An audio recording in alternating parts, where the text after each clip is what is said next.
Hello everyone, welcome again in सारी classes. So last जो part हमने किया था उसमें हमने पार्लियामेंट का फर्स्ट पार्ट कंप्लीट किया था, जिसमें मैंने आपको लास्ट जो छोड़ा था वो था मेंबरशिप ऑफ पार्लियामेंट। उसके अंदर मैंने आपकी क्वालिफिकेशंस को डिस्कस किया था, ठीक है। और डिसक्वालिफिकेशन जो थी मैंने आपको बोला नेक्स्ट पार्ट में करेंगे। तो अभी जो आज हम स्टार्ट करेंगे वो मेंबरशिप के अंदर ही डिसक्वालिफिकेशन को डिस्कस करेंगे। ये देखेंगे कि जो मेंबरशिप है, अगर मान लो कोई अक्वायर करेगा तो उसके लिए क्वालिफिकेशन क्या होनी चाहिए। और सेकंड केस, अगर कोई व्यक्ति मान लो मेंबर है तो उसके कुछ ऐसे एक्ट्स भी होंगे जिस कारण जो है मान लो उसने ऐसी कोई बड़ी गंभीर रूप की गलती कर दी तो उसको डिस्क्वालीफाई भी किया जा सकता है। तो अभी जो है हम वही सिचुएशंस यहाँ देखेंगे एक एक करके कि मान लीजिए अगर इन केस कोई ऐसा काम होता है जिसमें कि डिस्क्वालिफिकेशन करना पड़े तो कौन कौन सी शर्तों पर जो है उनको डिस्क्वालिफिकेशन किया जाएगा, ठीक है। देखिए, सबसे पहले अगर मैं बात करता हूँ तो हमने जो लास्ट पार्ट छोड़ा था पार्ट 1, उसमें मैंने आपको आर्टिकल 79 से लेकर के 84 तक हमने जो है डिस्कस कर लिया था, ठीक है। अभी जो हमारा लेक्चर रहेगा उसमें ऐसा नहीं, अभी सीक्वेंस वाइज नहीं चलेंगे, क्योंकि इसमें क्या होगा कि अभी जब आप देखेंगे तो कॉन्स्टिट्यूशन में कहीं पे आर्टिकल मेंशन किया हुआ है, उसकी जो रिक्वायरमेंट हमें आगे कहीं और पड़ेगी, ठीक है। तो उस हिसाब से मैं आपको बताता चलूंगा और जहाँ पे भी आएगा मैं आपको कॉन्स्टिट्यूशन में उसको दिखाता चलूँगा, ठीक है। चलिए, तो अब हम बात करते हैं डिस्क्वालिफिकेशन की। तो डिस्क्वालिफिकेशन की जब मैं बात करता हूं तो वो कहां मेंशन की गई है, आर्टिकल नंबर 102 के अंदर, ठीक है। अनुच्छेद नंबर 102 में हमारे क्या बताई गई है, डिस्क्वालिफिकेशन। उसमें अब आपको तीन चीजें देखनी है।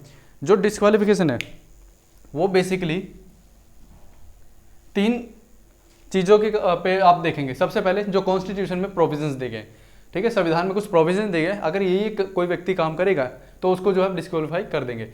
सेकंड बोला है, कोई पार्लियामेंट अगर एक्ट बनाती है उसके अकॉर्डिंग अगर कोई व्यक्ति डिस्क्वालीफाई पाया जाता है तब भी। दूसरा एक सबसे इंपॉर्टेंट ये है डिफेक्शन, जिसको हम बोलते हैं एंटी डिफेक्शन लॉ। अगर इस लॉ के तहत अगर कोई व्यक्ति पाया जाता है, ठीक है, तो उसको भी क्या बोलेंगे आप, this person has been disqualified from the membership of the parliament. चलिए, तो अब एक एक करके डिस्कस करते हैं इसको। सबसे पहले बात आती है कॉन्स्टिट्यूशनल प्रोविजंस की, यानी कि जो संविधान में प्रावधान दिया गया हम उसको देखेंगे अभी। कॉन्स्टिट्यूशनल प्रोविजनल है ना, PROVI, ठीक है। चलिए, स्पेलिंग में कई बार क्या होता है मिस्टेक हो जाती है, चलिए उसके ऊपर ज़्यादा हमें नहीं जाना है। कई बार क्या होता है जब लिखते हैं ना तो माइंड इतना स्पीड होता है लेकिन जो मार्कर लिखते हैं ना मार्कर से वो पीछे छूट जाता है, तो ये है हमारी माइंड की स्पीड। चलिए, तो हम बात करेंगे कॉन्स्टिट्यूशनल प्रोविजन की। सबसे पहले कॉन्स्टिट्यूशन में ये बोला गया है अगर कोई व्यक्ति नंबर 1 वो ऑफिस ऑफ प्रॉफिट के ऊपर अगर है तो वो डिस्क्वालीफाई माना जाएगा, ठीक है। ये कॉन्स्टिट्यूशन में हमारे साफ साफ लिखा गया है। अब यहाँ पे ये भी एक्सप्लेनेशन में डाला गया है कॉन्स्टिट्यूशन में कि अगर कोई व्यक्ति अभी फिलहाल मिनिस्टर है या फिर वो गवर्नर है या फिर वो प्रेसिडेंट है, प्रेसिडेंट मीन्स राष्ट्रपति, या फिर वो वाइस प्रेसिडेंट है, उपराष्ट्रपति है, ठीक है। अगर इनमें से कुछ भी एक व्यक्ति किसी भी पोस्ट पे है तो उस ऑफिस को हम ऑफिस ऑफ प्रॉफिट नहीं बोलेंगे, ये आपको ध्यान रखना है। क्लियर है। अगर मान लीजिए इनमें से कोई व्यक्ति अगर वो अपने किसी पद पे है तो आप ये नहीं बोलोगे यार ये तो ऑफिस ऑफ प्रॉफिट पे नहीं, ये जो है कॉन्स्टिट्यूशनल पोजीशंस हैं, गवर्नर, प्रेसिडेंट, वाइस प्रेसिडेंट, तो इन ऑफिस को क्या है एग्जम्पशन मिली है ऑफिस ऑफ प्रॉफिट से, ठीक है। बाकी अगर और कोई ऑफिस अगर है, मान लीजिए मैं मिनिस्टर भी हूँ, MP हूँ, लेकिन साथ में मैंने किसी प्राइवेट सेक्टर में अपने हिस्सेदारी भी डाल रखी है और उसको भी मैं किसी कॉर्पोरेशन का प्रेसिडेंट या फिर मान लीजिए मैं मैनेजिंग डायरेक्टर हूँ, तो वो माना जाएगा कि मैं ऑफिस ऑफ प्रॉफिट पे हूँ, यानी कि मैं गवर्नमेंट मशीनरी का यूज़ अपने प्राइवेट उसके लिए कर रहा हूँ, बिजनेस के लिए, ठीक है। तो उसको हम बोलते हैं ऑफिस ऑफ प्रॉफिट। तो ये जो है इसमें आपको याद रखना एग्जाम्पशन इनको मिली हुई है कि अगर कोई व्यक्ति मिनिस्टर है तो आप ये नहीं बोले कि ऑफिस ऑफ प्रॉफिट है या गवर्नर है, प्रेसिडेंट है, ठीक है। चलिए, तो ये तो हमने क्या डिस्कस किया है कॉन्स्टिट्यूशन प्रोविजन के फर्स्ट। इसमें टोटल हमारे को कितनी 4 प्रोविजंस दिए गए कॉन्स्टिट्यूशन में। फर्स्ट हमने डिस्कस कर लिया ऑफिस ऑफ प्रॉफिट का। उसके बाद बोला है अगर कोई व्यक्ति अनसाउंड माइंड का, अनसाउंड माइंड्स जो मेंटली फिट ही ना हो, ठीक है, जस्ट सेकेंड, मान लो कोई व्यक्ति अगर मेंटली फिट नहीं है तो उसको भी जो है आप क्या बोलोगे, जिसको हम बोलते हैं अनसाउंड माइंड। अब हिंदी में मुझे नहीं पता इसको क्या बोलते हैं, ठीक है। तो जो हिंदी वाले बच्चे हैं आप, मैं यही बोलूँगा कॉन्स्टिट्यूशन की कॉपी को आप डाउनलोड कर लीजिए और उसमें जो मैं आपको बता रहा हूँ ना, यहाँ पे जैसे आर्टिकल 102 बोला मैंने आपको, तो उसमें आप जा करके चेक कीजिए अनसाउंड माइंड को कंडीशन दी होगी उसमें, तो उसमें देखना क्या लिखा हुआ है, ठीक है। हालांकि मैं पहले दिखाता था अपने प्रीवियस लेक्चर्स में, लेकिन होता क्या कि उसमें ना थोड़ा मेरे को टाइम ज़्यादा लगता था, इधर से उधर उसको स्क्रीन के ऊपर लेके आना, फिर वो उसमें ना टाइम ज़्यादा लगता था, इसलिए मैंने उसको क्या कर दिया, टाइम बिंग उसको छोड़ दिया, ठीक है। क्योंकि बेसिकली मैं पढ़ा किस में रहा हूँ, मैं बाइलिंगुअल पढ़ा रहा हूँ, हिंदी और इंग्लिश दोनों में, समझा हिंदी में रहा हूँ और लिख इंग्लिश में रहा हूँ, ठीक है। तो इससे क्या होगा, आपको कुछ वर्ड्स जो इंग्लिश के भी समझ में आ जाएंगे और हिंदी के तो आपके पास PDF हो गए, उसमें आप उस वर्ड को देख लेना। तो ये कंडीशन नंबर 2 है कि कोई भी व्यक्ति वो अनसाउंड माइंड नहीं होना चाहिए, यानी कि वो दिमागी तौर से फिट होना चाहिए। ऐसा नहीं है कि मेंटली उसकी जो हेल्थ है वो सही नहीं है। थर्ड कंडीशन ये बोले वो दिवालिया नहीं होना चाहिए, यानी कि थर्ड है इंसॉल्वेंट नहीं होना चाहिए वो, क्लियर। यानी कि जैसे विजय माल्या है, वो क्या है, भगोड़ा घोषित हो रखा, दिवालिया है। तो कोई भी व्यक्ति इस कंडीशन का ना हो, इंसॉल्वेंट, यानी बैंकों से कर्जा ले रखा बट चुकाया नहीं, क्लियर है। उसके बाद एक कंडीशन और बोली गई है, फोर्थ, कि कोई भी व्यक्ति अगर सिटीजन ऑफ इंडिया है, सिटीजन ऑफ इंडिया, अगर आपने मेरा सिटीजनशिप वाला लेक्चर देखा है तो उसमें मैंने आपको ये बताया था, हमारे देश में सिटीजनशिप जो है कौन सी है, सिंगल है, डबल नहीं है। जैसे अमेरिका में क्या होता है, स्टेट की सिटीजनशिप अलग होती है और यूनियन जो यूनियन होता है उसका, यूनाइटेड स्टेट्स, तो उसकी अलग होती है। यहाँ पर हमारे क्या है, इंडिया यानी कि यूनियन और स्टेट दोनों की क्या है, एक ही, वो भी क्या, इंडियन सिटीजनशिप। तो वहाँ पे अब हमारे ये मैंने आपको बताया था सिटीजनशिप वाले लेक्चर में कि अगर मैं वॉलंटरी, ठीक है, जानबूझ के या वॉलंटरी, ठीक है, मैं क्या करता हूँ, मेंबरशिप लेता हूँ दूसरे देश की, मेंबरशिप इन द सेंस कि वहाँ की नागरिकता, या मेंबरशिप का मतलब है नागरिकता, ठीक है, मैं नागरिकता ले रहा हूँ किसी दूसरे देश की, लेट्स से मैं USA की ले लेता हूँ और मैंने इंडिया की छोड़ी नहीं है। तो इन केस अगर कोई व्यक्ति ऐसा पाया जाता है तो वो इंडिया का सिटीजन नहीं रहेगा। और आपको मैंने बताया था जब मेंबरशिप के अंदर पार्लियामेंट का मेंबर MP कब कहलाएगा, जब वो सिटीजन ऑफ इंडिया हो। तो जब वो सिटीजन ऑफ इंडिया ही नहीं रहा तो वो कैसे रहेगा मेंबरशिप ऑफ दिस पार्लियामेंट, ठीक है, पार्लियामेंट का मेंबर नहीं रहेगा, क्लियर है। उसके बाद एक लास्ट में 5th पॉइंट जो डाला गया है कॉन्स्टिट्यूशन में, वो ये है कि if any law made by parliament, any law made by parliament, अगर पार्लियामेंट कोई लॉ बनाता है तो उसके तहत अगर कोई व्यक्ति डिस्क्वालीफाई होता है तो वो भी माना जाएगा, ठीक है। तो ये तो है हमारी कॉन्स्टिट्यूशन में जो प्रोविजन डाले गए हैं। इससे पहले वाला मैंने क्या बताया था कि वो बंदा, फर्स्ट पॉइंट मैंने यहाँ पे इरेज कर दिया है, उसमें मैंने आपको क्या बताया था कि वो ऑफिस ऑफ प्रॉफिट पे ना हो, ठीक है। यहाँ मैं लिख देता हूँ अगर स्पेस है तो, ठीक है, ऑफिस ऑफ प्रॉफिट, OP लिख दिया मैंने, ठीक है। तो ये 5 कंडीशन जो है हमारे कॉन्स्टिट्यूशन के अंदर दी गई है। तो ये हमने डिस्कस किया कॉन्स्टिट्यूशनल प्रोविजन। अब देखेंगे यहाँ पे जो बोला गया है any law made by parliament, तो अब वो देखते हैं पार्लियामेंट ने लॉ जो बनाया है उसमें क्या बोला गया है। देखिए मैंने आपको जो पार्ट 1 था उसमें क्या बताया था, RPA एक्ट 1951 पास किया गया था, यानी कि रिप्रेजेंटेशन ऑफ पीपल एक्ट। तो अब यहाँ पे भी जो एक्ट पास किया गया था 1951 के अंदर, उसी एक्ट के अंदर RPA एक्ट 1951 में हमारे पार्लियामेंट ने कुछ टर्म्स एंड कंडीशन दी गई। अगर ये चीज़ें, अगर कोई बंदा डिस्क्वालीफाई के लिए अगर ये चीज़ें फॉलो करता है तो वो मानेंगे कि वो है डिस्क्वालीफाई। चलिए अब उसको डिस्कस करते हैं एक एक करके। चलिए कॉन्स्टिट्यूशन प्रोविजन हो गया ना, अब मैं यहाँ लिखता हूँ RPA एक्ट के according, RPA representation of people act 1951।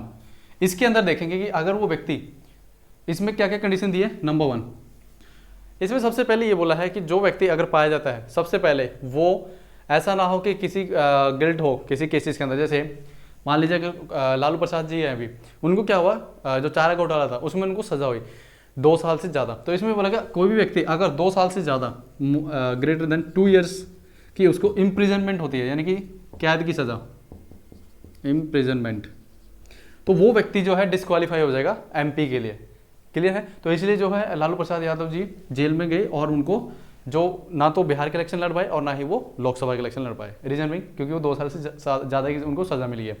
उसके बाद यहाँ पे बोला गया है अगर कोई व्यक्ति कोई इलेक्शन के अंदर मान लो ऑफेंसेस करता है, ठीक है, मान लो इलेक्शन हो रहे हैं और उसके अंदर कोई करप्ट प्रैक्टिसेस को करते हुए पकड़ा गया, मान लो किसी को घूस दे रहा है, किसी को जो है ना लिकर प्रोवाइड करा रहा है, लिकर पता है ना आपको क्या होता है, ठीक है, यानी कि जो दारू जिसको बोलते हैं हम लोकल टंग में। तो अगर कोई व्यक्ति इलीगल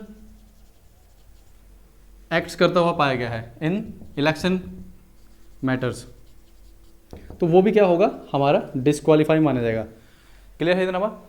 तो सबसे पहले 2 साल से ज़्यादा की आपकी क्या होनी चाहिए, इम्प्रिजनमेंट अगर है तो आप डिस्क्वालीफाई। दूसरा, अगर आप इलेक्शन के अंदर ऑफेंसेस करते हुए पाए गए, जैसे ब्राइब दे रहे हो किसी को, या फिर जो है इलेक्शन मैटर्स के अंदर आप जो है करप्ट प्रैक्टिसेस को फॉलो कर रहे हो, तो उस टाइम पे भी आप क्या है, आप माने जाओगे कि आप क्या है डिस्क्वालीफाई हो जाते हो। उसके बाद दूसरा एक है ना, आप देखेंगे जब कोई भी व्यक्ति जब इलेक्शन के लिए खड़ा होता है तो वो ना एक फॉर्म भरता है, नॉमिनेशन फाइल बोलते हैं उसको। तो उसके बाद जो रिटर्निंग ऑफिसर होता है वो उसको चेक करता है कि क्या जो डिटेल हमें चाहिए थी वो सारी डाली कि नहीं डाली है।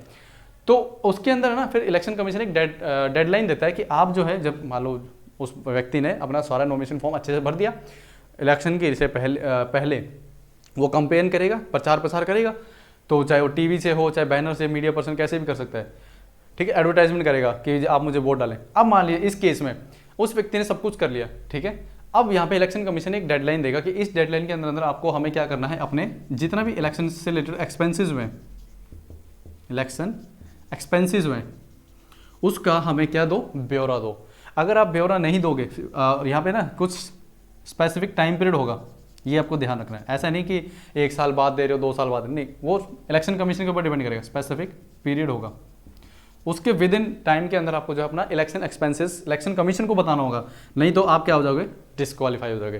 कितनी कंडीशन हो गया हमारी, 3। उसके बाद नेक्स्ट आती है कि कोई भी व्यक्ति जो है, मैंने आपको ये शायद पहले बता दिया था, दोबारा बता देता हूँ, अगर वो ऑफिस ऑफ प्रॉफिट पे है, ठीक है, साथ में या तो फिर ऑफिस ऑफ प्रॉफिट पे हो, या फिर वो किसी कंपनी के अंदर, कॉर्पोरेशन के अंदर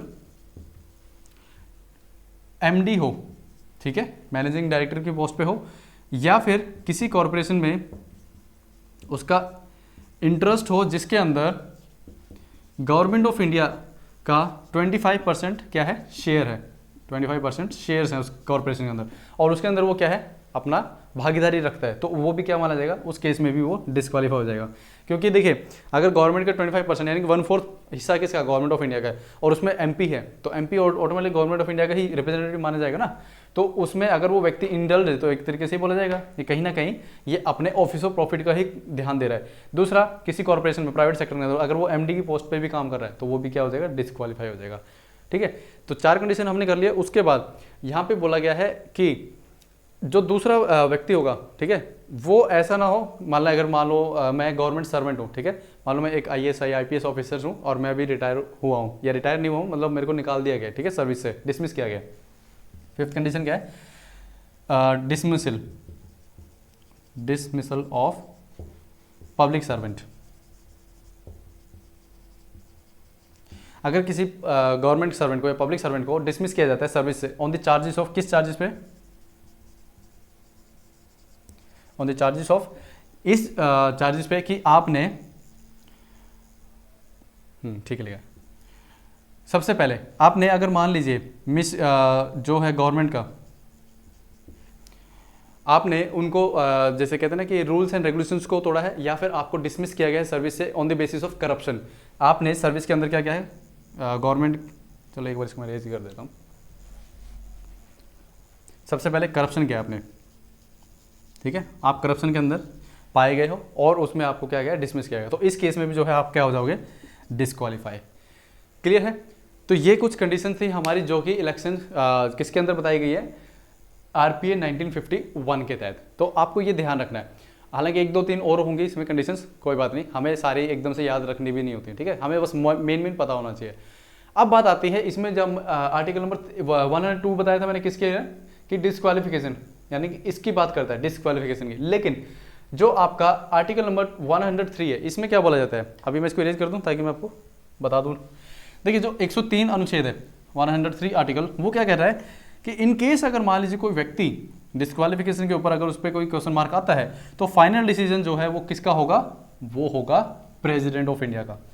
और प्रेसिडेंट ऑफ इंडिया मैं यहाँ लिख देता हूँ, आर्टिकल 103 ये कह रहा है कि इन केस अगर कोई व्यक्ति डिस्क्वालीफाइड होता है और उसके ऊपर अगर कोई डिस्प्यूट है, तो उसका रेजोल्यूशन जो है कौन करेंगे, प्रेसिडेंट, राष्ट्रपति करेंगे। और राष्ट्रपति जो है ओपिनियन लेंगे किसकी, of opinion of election commission of India, ECI लिख दिया मैंने शॉर्ट फॉर्म में, इलेक्शन कमीशन ऑफ इंडिया से ओपिनियन लेंगे। और जो यहाँ पे प्रेसिडेंट फिर अगर डिसाइड करेंगे कि ये MP डिस्क्वालीफाई होते हैं, तो वो उनका जो डिसीजन है फाइनल होगा।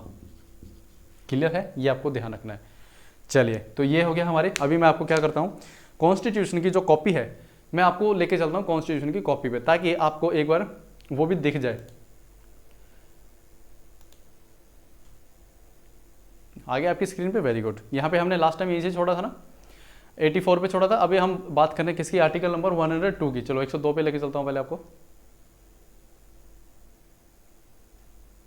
देखो ये देखिए डिस्क्वालिफिकेशन ऑफ मेंबर्स, ठीक है, मैंने आपको क्वालिफिकेशन बता दी थी, अब बात करते हैं क्या डिस्क्वालिफिकेशन। तो डिस्क्वालिफिकेशन में अभी वैकेशंस हम बाद में करेंगे, पहले हम देखते हैं डिस्क्वालिफिकेशन के अंदर सबसे पहले ये डिस्क्वालिफिकेशन ऑफ मेंबरशिप आर्टिकल 102, ठीक है। इसका क्लॉज 1 क्या बोल रहा है, a person shall be disqualified for being chosen as and for being a member of either house of parliament, ठीक है। क्या बोल रहा है देखिए, किसी व्यक्ति को आप डिस्क्वालीफाई कब मानोगे, किसके लिए, member of house either house, यानी कि या तो लोकसभा के लिए या राज्यसभा के लिए।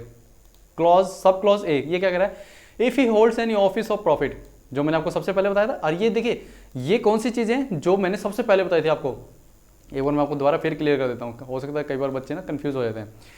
जैसे मैंने आपको बताया था यहाँ पे 3 तरीके से डिस्क्वालिफिकेशन हो सकता है। सबसे पहले कॉन्स्टिट्यूशन, जो कॉन्स्टिट्यूशन में प्रावधान दिए गए उसके बिहाफ पे। तो सबसे पहले मैंने आपको 4 पॉइंट डिस्कस किए थे यहाँ पे, ठीक है, ऑफिस ऑफ प्रॉफिट वगैरह, तो वो क्या है कॉन्स्टिट्यूशन में दिया गया, जो अभी मैं आपको दिखा रहा हूँ। फिर आता है एक्ट, जो कि आरपीआई एक्ट 1951, यहाँ पे मैंने आपको समझाया था 5-6 पॉइंटों में। अब डिफेक्शन रह रहा है, वो मैं आपको पहले एक बार कॉन्स्टिट्यूशन दिखा देता हूँ, उसके बाद उसको भी करेंगे क्लियर। चलिए, तो ये अभी फिर आपकी स्क्रीन पे आ गया। तो ये क्या कह रहा है, if he holds any office of profit, अगर कोई व्यक्ति ऑफिस ऑफ प्रॉफिट पे पाया जाता है, किसके अंदर, under the government of India और या फिर गवर्नमेंट ऑफ एनी स्टेट।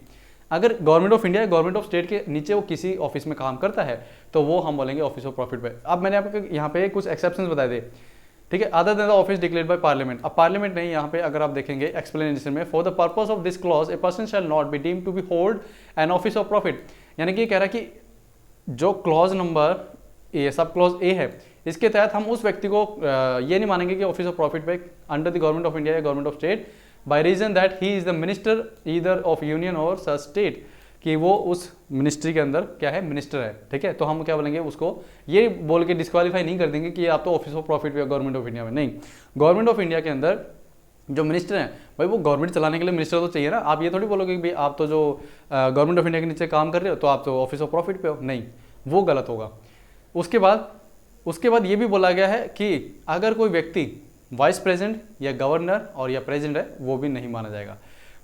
उसके बाद में यहाँ पे ये डिफेक्शन की बात ही कर रहा है, जो अभी हम नेक्स्ट टॉपिक डिस्कस करेंगे। ए person shall B disqualified for being a member of either house of parliament if he disqualified under the 10th schedule, ठीक है। एक लेक्चर के अंदर शायद गवर्नर या पता नहीं कौन से लेक्चर में मैंने, काउंसिल ऑफ मिनिस्टर में, हाँ काउंसिल ऑफ मिनिस्टर में मैंने डिस्कस किया था कि 10th शेड्यूल जो है इंसर्ट किया गया था, ठीक है।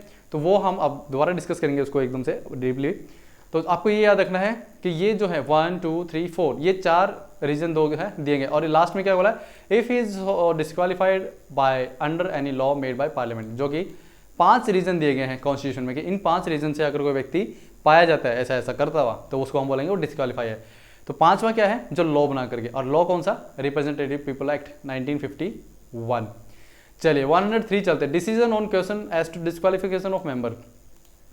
ये डिसाइड करना कि जो डिस्क्वालिफिकेशन है मेंबर्स की वो है या नहीं है, ठीक है, वो कौन डिसाइड करेगा। क्लॉज 1 क्या कहता है, इफ एनी क्वेश्चन अराइजेस, अगर कहीं पे ये प्रश्न उठता है, whether member of either house of parliament has become subject to any of the disqualifications, अगर ये पता चलता है कि अगर किसी को ये क्वेश्चन किसी के माइंड में आता है कि क्या ये व्यक्ति डिस्क्वालीफाई है या नहीं है पार्लियामेंट के अंदर, तो यहाँ पे कह रहा है as per mention in article 102 clause 1, जो क्लॉज 1 था यहाँ पे, इसके अंदर जो मेंशन किया हुआ है उसके तहत क्या वो डिस्क्वालीफाई होगा या नहीं होगा।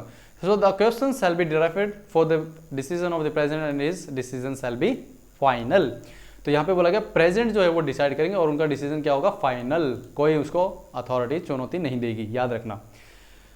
सेकंड थिंग है before giving any decision, clause 2 क्या कर रहा है, before giving any decision on any such question, यानी कि ये बात किसकी कर रहा है, प्रेसिडेंट की। अगर प्रेसिडेंट ऐसा कोई डिसीजन करने से पहले, तो president shall obtain the opinion of the election commission and shall act according to such opinion. तो प्रेसिडेंट जो है ऐसी ओपिनियन के साथ अपना काम करेंगे। चलिए, तो यहाँ पे हमने जो है डिस्कस कर लिया है अपने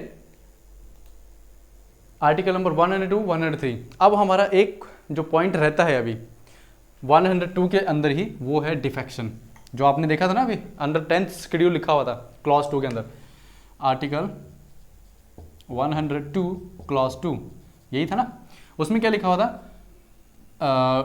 if any person disqualified under schedule 10, schedule 10th schedule. अब ये बात करते हैं 10th शेड्यूल बेसिकली क्या है।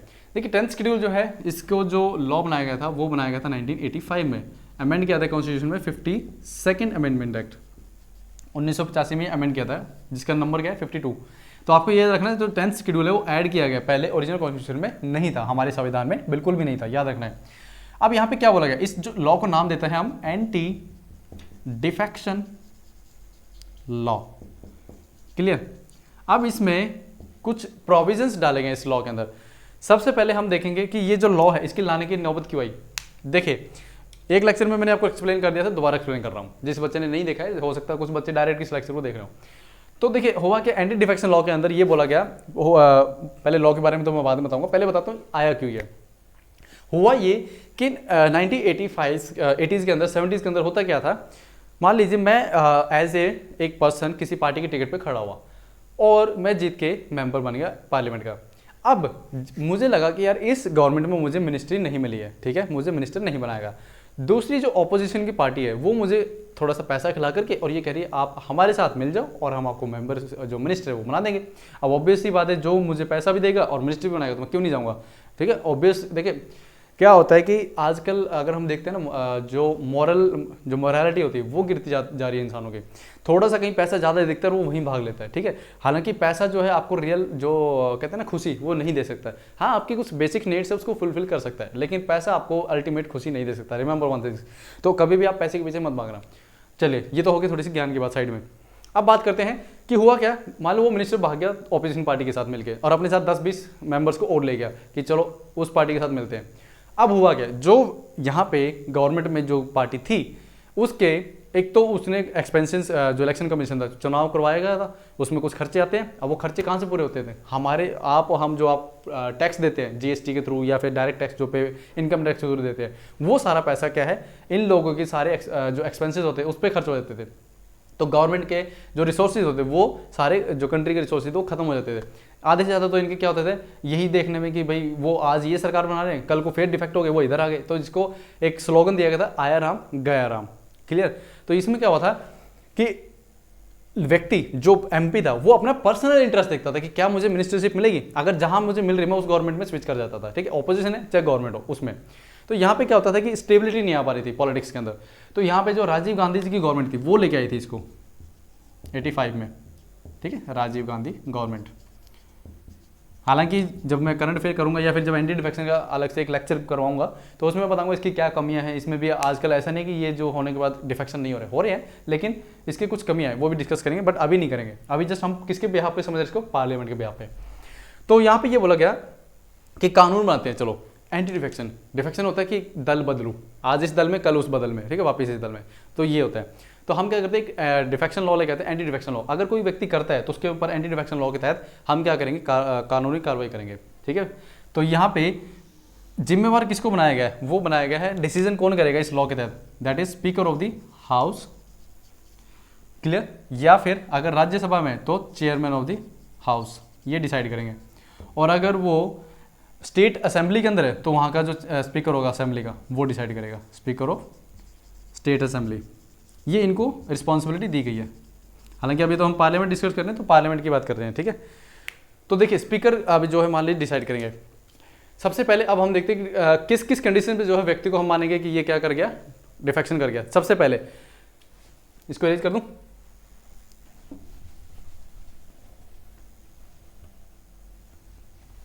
नंबर 1 कंडीशन, अगर कोई व्यक्ति मान लीजिए एक्स पार्टी की टिकट से वो इलेक्शन में जीता, ठीक है, मैं ऐसे ही लिखूंगा, ठीक है, एक्स पार्टी से जीता। अब यहां पे मान लीजिए मेरे को थोड़ा सा कुछ सीन याद आ गया था इसलिए हंसी आ रही है, कोई बात नहीं, थोड़ा कंट्रोल करता हूं। तो हुआ क्या, मान लो एक्स पार्टी से कोई व्यक्ति जो है मेंबर एमपी बन गया, जीत गया, और वो आया कहां पे, पार्लियामेंट में, ठीक है, पार्लियामेंट में आ गया। अब उसको वही किसी ने थोड़ा सा दिखाया कि चलो आप इधर आ जाओ, ये मिलेगा, ऐसा कुछ होगा, ठीक है, वही लुभावने जो कहते हैं ना कि वादे, वो दिए गए। चलो जी, व्यक्ति ने क्या करा, एमपी से तो रिजाइन नहीं किया। भाई आप एक बात बताओ, इस पार्टी से खड़े हो तो इसी की पार्टी के एमपी कहलाओगे ना। अब मैं नाम क्यों नहीं ले रहा हूँ इस पार्टी में यहाँ पे, क्योंकि देखिए फिर होता है क्या कि आजकल जो इंडियन पॉलिटी है ना उसको पढ़ाना और वो भी रियल एग्जांपल के साथ लेना एक अपने आप में चुनौती है, ठीक है। क्योंकि ये जो लेक्चर्स में डाल रहा हूँ ये यूट्यूब पे जाएंगे, और अगर मैं यही ऑफलाइन में पढ़ा रहा होता तो मैं बच्चों को और अच्छे से डिटेल में समझाता इसको। लेकिन अब यह क्या है कि टेक्नोलॉजी का मामला है, इसमें क्या होता है कि ना वीडियो को एडिट करके कुछ ना कुछ बतंगड़ बना देता है, ठीक है, जब आप थोड़ा सा नाम हो जाता है आपका। तो इसलिए मैं चाहता हूँ कि मैं यहाँ पे थोड़ा सा न्यूट्रल लेके समझाऊँ आपको। तो एक्स पार्टी ने मान लो जैसे यहाँ पे ये एक पर्सन है, मैं पर्सन बना रहा हूँ यहाँ पे, ठीक है, ये है हमारे, चलो आंखें लगा देता हूँ इनकी, मुंह भी बना देता हूँ, 2 बाल खड़े कर देता हूँ, चलो तो मान लीजिए ये एक्स पार्टी जो है क्या बन के आ गए, हमारे एमपी बन गए। बाद में इन्होंने क्या करा, मज़ा नहीं आया इसके साथ, चलो क्या करते हैं, रिजाइन करते हैं। रिजाइन किससे किया है, पार्टी से, एमपी से रिजाइन नहीं किया, ये याद रखना आपको। मेंबर ऑफ पार्लियामेंट तो रहेगा लेकिन पार्टी से रिजाइन कर दिया। तो उस टाइम पे हम क्या बोलेंगे, कंडीशन नंबर 1 कि जब वो वॉलंटरीली रिजाइन करे पार्टी से,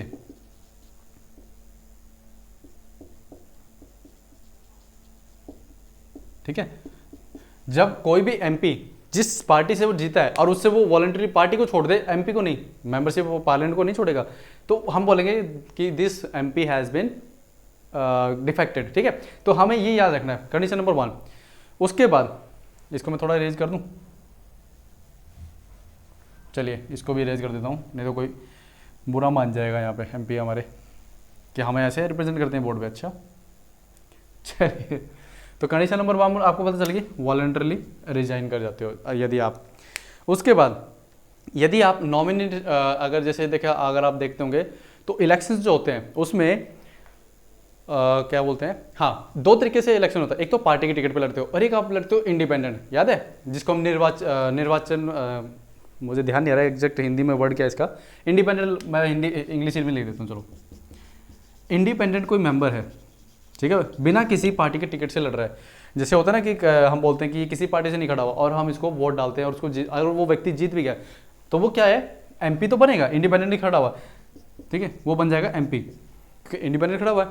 लेकिन वो क्या करेगा, अब किसी पार्टी की मेंबरशिप नहीं लेगा, ठीक है। मान लीजिए मैं एज ए एमपी, मान लो मैं अपनी होम टाउन से खड़ा हुआ और किसी पार्टी से मैंने टिकट नहीं ली और मैं कह रहा हूँ कि लोगों में मेरी जो फेस वैल्यू अच्छी है और मैं कह रहा हूँ कि देखो जी मुझे वोट डालो, सारे विकास के काम 1 दिन में कर दूंगा, ठीक है। तो 1 दिन में तो खैर नहीं होगा, चलो। तो ये क्या होता है कि उस टाइम पे क्या बोला जाएगा, मान लो लोगों ने मेरे पे इतना विश्वास दिखाया कि ठीक है भाई मेरी शब्दों पे गए वो पूरे और वोट डाल के जितवा दिया मुझे, तो मैं कह रहा हूँ, बोलूँगा कि मैं तो क्या हूँ, इंडिपेंडेंट मेंबर हूँ और मैं गया पार्लियामेंट में। अब यहाँ पे इंडिपेंडेंट मेंबर्स की अहमियत कब जानी जाती है, ठीक है, वो बताता हूँ। जैसे जब मान लीजिए इलेक्शन का रिजल्ट डिक्लेयर हुआ, ठीक है, रिजल्ट डिक्लेयर हुआ, एक्स पार्टी खड़ी हुई, वाई पार्टी खड़ी हुई, जेड पार्टी खड़ी हुई, ऐसे करके 100 ऑन 3-4 और लगा लो, ना तो इसको बहुमत मिला ना इसको बहुमत मिला, बहुमत मतलब कि प्रॉपर वोटिंग नहीं आई इनको, ना इसको मिली, किसी को भी नहीं आई, और कुछ इंडिपेंडेंट मेंबर्स भी थे।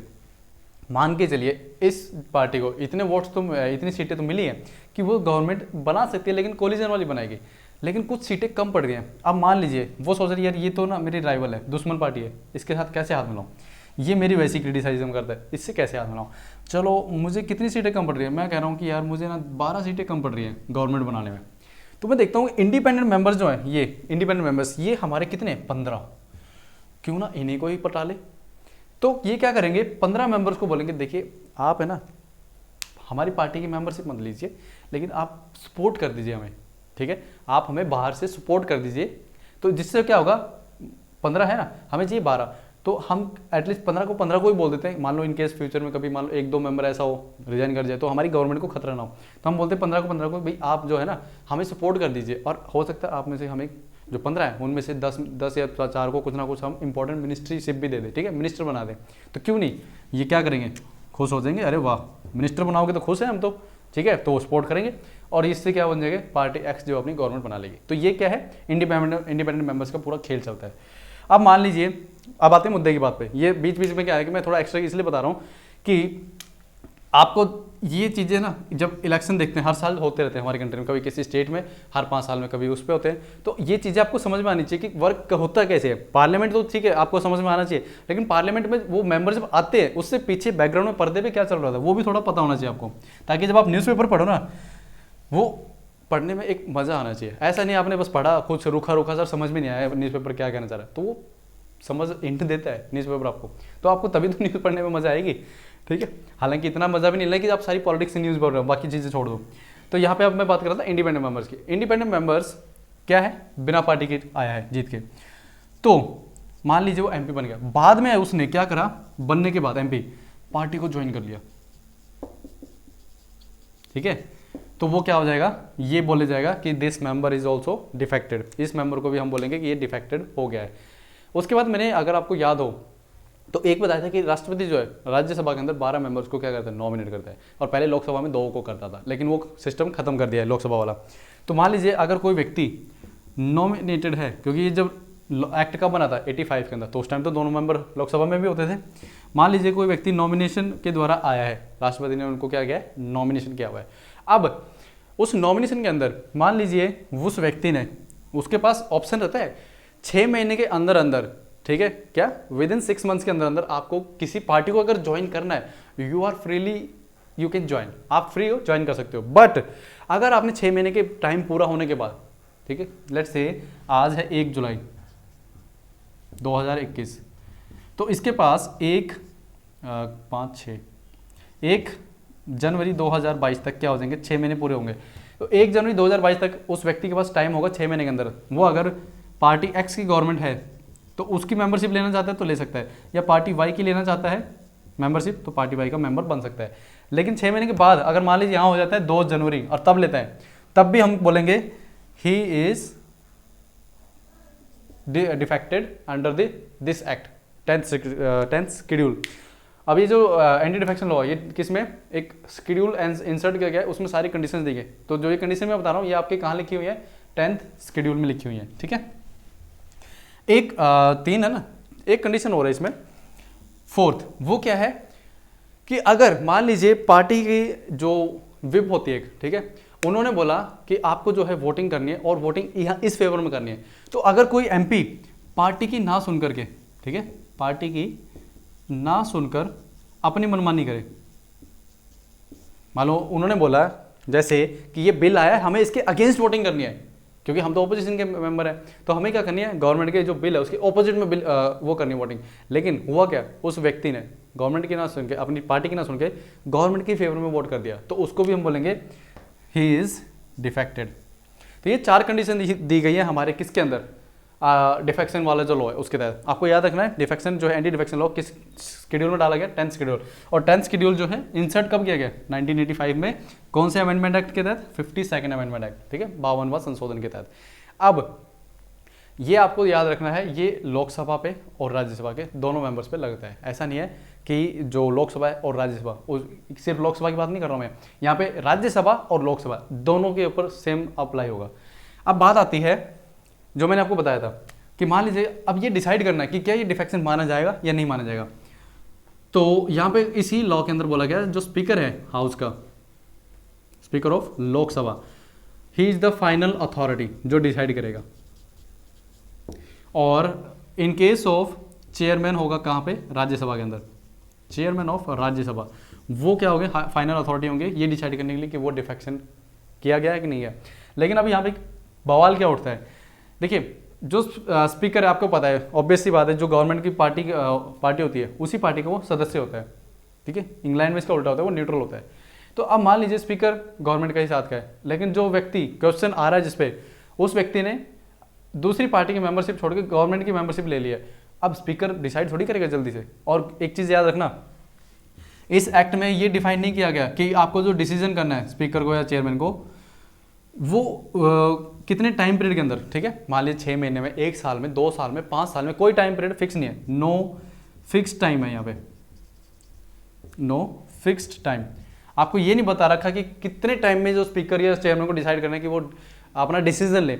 अब होता क्या है, मान लीजिए उस व्यक्ति ने यहाँ से मेंबरशिप छोड़ के यहाँ आ गया गवर्नमेंट के पास और मिनिस्टर बन गया, लेकिन यहाँ पे स्पीकर साहब ने अब तक डिसाइड ही नहीं किया, 5 साल का टेन्योर पूरा होगा, अब क्या करे, बस खत्म कहानी। उसके बाद वो व्यक्ति जब लोकसभा डिजोल्व हो जाती है वो खत्म, वो दोबारा से इस पार्टी से वोट करेगा, इलेक्शन जीतेगा और फिर जीत जाएगा, मिनिस्टर बन जाएगा। अब वो पीछे का जो मैटर था वो खत्म हो गया। तो इसलिए इसकी कमियां जो है कुछ, अभी ज़्यादा डिटेल में जा रहा है इस लॉ के, तो इसमें कुछ कमियां भी हैं, तो वो जब हम करेंगे एंटी डिफेक्शन उसमें मैं आपको सारा डिटेल में बता दूंगा क्या क्या कमियां इसमें। चलिए, तो ये हो गया हमारा anti defection law. Article 102, 103 discuss कर लिया, जिसमें हमने 3 कंडीशन देखी। कॉन्स्टिट्यूशन में क्या बता रखा है, एक्ट में जो क्या बताया, और डिफेक्शन के थ्रू। अब बात आती है वैकेटिंग ऑफ सीट्स, आर्टिकल नंबर 101, जो कि मैंने आपको सबसे पहले दिखाया था ना कॉन्स्टिट्यूशन में। तो वहाँ पे आर्टिकल नंबर 101 सबसे पहले आता है। तो ये डिस्कस क्यों किया पहले, क्योंकि हमने जो मेंबरशिप थी उसमें क्वालिफिकेशन देख ली थी, तो हमने ये भी तो देखना किस रीजन से जो है डिस्क्वालीफाई होंगे। तो ये सबसे पहले डिस्कस किया। अब डिस्कस करेंगे कि वेकेशन, मान लीजिए जो सीटें हैं खाली भी होती हैं, एम्प्टी सीट से होती हैं। मान लीजिए कैसे, या तो मान लो किसी एमपी की डेथ होगी तो ऑब्वियस ये सीट खाली हो जाएगी, ये किसी ने रिजाइन कर दिया तब भी सीट खाली हो जाएगी। तो ये सारे रीजन हम एक एक करके डिस्कस करते हैं। तो आर्टिकल 101 जो है वो क्या बोलता है, ये बेसिकली डील करता है, हमें ये बताता है कि आपको किस किस रीजंस में आपको ये पता चलेगा कि जो सीट्स है वैकेंट है। सबसे पहला रीजन यहाँ पे जिसमें लिखा हुआ डबल मेंबरशिप, ठीक है। तो डबल मेंबरशिप जो है, ये सारा जो अभी मैं बता रहा हूँ वैकेटिंग ऑफ सीट्स, इसमें आरपी एक्ट 1951 के तहत ये बताया गया है कि कोई भी जो व्यक्ति है एक साथ 2 हाउसेस का मेंबर नहीं हो सकता। जैसे राज्यसभा और लोकसभा का एक साथ दोनों हाउसेस का वो मेंबर नहीं हो सकता। इन केस अगर कोई व्यक्ति राज्यसभा एंड लोकसभा इन दोनों का मेंबर मतलब इलेक्शन में जीत जाता है और दोनों का मेंबर चूज हो जाता है, तो अब हुआ क्या इस केस में, ये बोला था कि उसके पास 10 डेज का क्या होगा, टाइम होगा, ठीक है। 10 डेज का टाइम होगा, उसके अंदर उसको इंटीमेट करना होगा, बताना होगा कि किस हाउस की मेंबरशिप रखना है, इसकी या इसकी। अगर नहीं बताया देन क्या होता है, बाय डिफॉल्ट, ठीक है। बाय डिफॉल्ट पता है ना आपको क्या होता है, जब आप मोबाइल फोन नया लेते हैं तो उसमें क्या होता है, बाय डिफॉल्ट कुछ सेटिंग्स आती है जो आप अपने अकॉर्डिंग बाद में अपने सहूलियत के हिसाब से उसको चेंज कर लेते हैं। तो बाय डिफॉल्ट क्या होता है, जब कोई भी चीज़ होती है, ठीक है, तो उसके अंदर पहले से कैसे इम्बेडेड चीज़ें होती हैं वो होती है बाय डिफॉल्ट। तो बाय डिफॉल्ट यहाँ पे हम देखेंगे क्या होगा अगर वो ऐसा नहीं करता है, ठीक है, नहीं बताता 10 दिन के अंदर, तो बाय डिफॉल्ट ये बोला गया राज्यसभा की मेंबरशिप कैंसिल हो जाएगी, लोकसभा की रहेगी। क्योंकि लोकसभा जो है वो क्या है, हाउस ऑफ पीपल है, लोगों को रिप्रेजेंट करता है। तो राज्यसभा तो ऑब्वियस सी बात है, यहाँ सीट खाली होगी तो दोबारा जो है उसका इनडायरेक्ट इलेक्शन होता है। लेकिन यहाँ तो डायरेक्ट इलेक्शन होता है ना, खर्चा बहुत ज़्यादा होता है लोकसभा के इलेक्शन में, यहाँ थोड़ा कम होता है। तो इसलिए इसकी ये मेंबरशिप रहेगी, राज्यसभा की खो देगा वो। By default he will get Lok Sabha membership and lose Rajya Sabha membership, ठीक है, ये याद रखना है। अब उसके बाद में यहाँ पे ये बोला गया, ये तो हमने कर लिया। अगर कोई व्यक्ति, अभी यहाँ पे ना सिचुएशंस बता रखे हैं आपको, ये जो है ना डबल मेंबरशिप, यहाँ पे कुछ सिचुएशन है जो मैं आपके साथ डिस्कस करता हूँ। सबसे पहले तो होगी, यदि कोई व्यक्ति इलेक्शन के अंदर दोनों हाउसेस के लिए मेंबर बन गया, राज्यसभा के भी और लोकसभा के लिए, तो ऐसा पॉसिबल नहीं है। कॉन्स्टिट्यूशन बोला आप किसी एक ही हाउस के मेंबर होगे, वो बशर्ते बात अलग है कि आप दोनों हाउस की सीटिंग में जाके बैठ सकते हो, स्पीच दे सकते हो, ठीक है, बट वोटिंग का जो अधिकार है आपको उसी हाउस में मिलेगा जिसमें आप मेंबर। अगर लोकसभा का कोई मेंबर है, मान लीजिए जैसे रविशंकर प्रसाद जी हैं, वो क्या है, लोकसभा के सदस्य हैं, राज्यसभा में जाकर के मान लो वो बोल सकते हैं, बैठ सकते हैं, लेकिन वोटिंग अगर जब बात होगी राज्यसभा में तो वो राज्यसभा में वोटिंग नहीं करेंगे, लोकसभा में करेंगे, ठीक है ना, ये आपको ध्यान रखना है। अब यहाँ पे बात आती है, अगर मान लीजिए कोई व्यक्ति लोकसभा के अंदर 2 सीटों पे खड़ा हुआ है, होता है ना, जैसे हमारे पीएम नरेंद्र मोदी जी हैं, ठीक है, और राहुल गांधी, ये क्या हुआ, 2 लोकसभा की सीटों से खड़े हुए थे। एक तो राहुल गांधी जी केरला के वायनाड से खड़े हुए थे और एक अमेठी से। तो अमेठी वाली तो वो हार गए और ये जीत गए, केरला की जो वायनाड थी वहाँ से। तो यहाँ तो कोई दिक्कत नहीं है, बट पीएम मोदी जी के केस में एक तो वो वाराणसी से खड़े हुए थे और दूसरा गुजरात की कोई एक सीट थी, मुझे एग्जैक्ट ध्यान नहीं, अहमदाबाद थी कहती, इसलिए मैं गुजरात बोल रहा हूँ यहाँ पे। तो गुजरात की एक किसी सीट से खड़े हुए थे, तो वो क्या हुआ, यहाँ से भी जीत गए और यहाँ से भी जीत गए, क्लियर। अब इस केस में क्या होगा, जब वो एक ही व्यक्ति, अब भाई एक बात बताओ, एक व्यक्ति 2 कॉन्स्टिट्यूएंसीज को कैसे रिप्रेजेंट करेगा, और वो भी एक वाराणसी एक गुजरात, दूर दूर है, ठीक है। तो इस केस में जो है हमारे कॉन्स्टिट्यूशन में क्या बोला गया, नॉट कॉन्स्टिट्यूशन, जो आपका आरपी एक्ट है 1951, उसमें ये बोला गया अगर ऐसा कुछ केस होता है तो उस व्यक्ति को ऑटोमेटिकली खुद बताना होगा कि वो किस सीट पे जो है अपनी मेंबरशिप रखना चाहता है। अदरवाइज क्या होगा, उसकी जो दोनों सीटें हैं ना, ये वाराणसी और गुजरात, ये दोनों ही चली जाएंगी, क्लियर है। ऐसा नहीं है कि जैसे इसमें बोला था ना बाय डिफॉल्ट लोकसभा का रहेगा, नहीं, इसमें ऐसा नहीं है। इसमें बोला गया फिर बाय डिफॉल्ट जो है दोनों ही सीटें उसकी लूज आउट हो जाएंगी, वो अपनी दोनों सीटों को खो देगा। इसलिए उसे खुद बताना होगा कि मैं किस सीट को जो रखना चाहता हूँ और किसको लूज करना चाहता हूँ, ताकि होता क्या है, जो सीट खाली है ना, फिर उसमें ये होगा कि इलेक्शन कमीशन बाय इलेक्शन करा के उस सीट को भर सकता है। चलिए ये होगी। अब बात आती है कि अगर कोई व्यक्ति लोकसभा का मेंबर भी है और साथ साथ चलो मैं कंडीशन लिख देता हूँ पहले। जैसे फॉर एग्जांपल अगर वो स्टेट असेंबली का पहले तो क्या है, मेंबर है, अभी स्टेट असेंबली